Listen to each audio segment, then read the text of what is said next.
శ్రీకాంత్‌కి career పరంగా ఇంకా ఏదైనా మిగిలిపోయిన ఒక డ్రీమ్ ఏదైనా ఉందా? అంటే ఎన్నున్నాయి? ఎన్ని డ్రీమ్స్ ఉన్నాయి? అంటే ఐ మీన్ ఇంటర్నేషనల్ ఈవెంట్స్ సంబంధించి ఏవి చెప్తారు మీరు?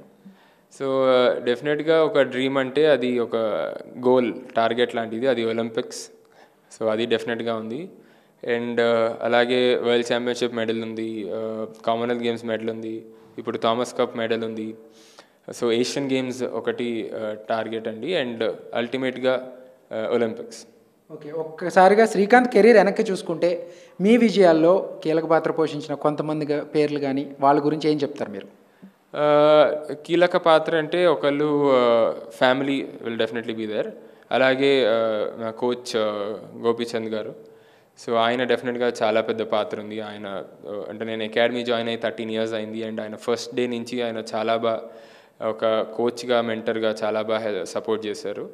అండ్ అలాగే వేరే ఫిజియోస్ కిరణ్ అని ఒక ఫిజియో ఉన్నారు. సో, ఆయన కూడా ఫస్ట్ నుంచి చాలా బాగా కేర్ తీసుకున్నారు. అన్ని అంటే ఫిట్నెస్ పరంగా కానీ, ఇంజురీస్ పరంగా కానీ చాలా బాగా కేర్ తీసుకున్నారు. అలాగే అకాడమీలో ఉండే వేరే వేరే కోచెస్ అంటే సియాదత్ అని ఒక కోచ్ ఉన్నారు. మొన్న ఆయనే ఉన్నారు.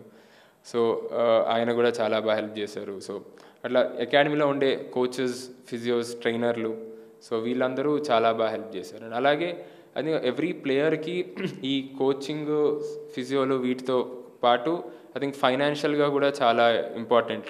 అంటే ఎక్కువ టోర్నమెంట్లు ఆడతాం కాబట్టి టోర్నమెంట్స్కి ఫండింగ్ అంతా. సో ఆ పరంగా చూసుకుంటే మన గవర్నమెంట్ ఆఫ్ ఇండియా నుంచి కానీ, again badminton association of India నుంచి కానీ చాలామంది సపోర్ట్ ఉంది.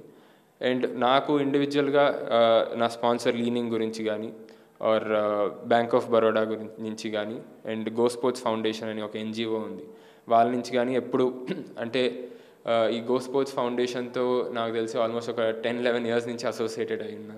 సో వీళ్ళందరూ చాలా బాగా సపోర్ట్ చేశారు. అంటే ఈ కోవిడ్ టైమ్స్ ఎప్పుడైతే టఫ్ టైమ్స్ ఉండి నేను టోర్నమెంట్స్ అవ్వకపోయినా, సో అంటే అంత అంటే సిచ్యువేషన్స్ అన్నీ మన కంట్రోల్ లేకపోయినప్పుడు కూడా వీళ్ళందరూ చాలా బాగా సపోర్ట్ చేశారు.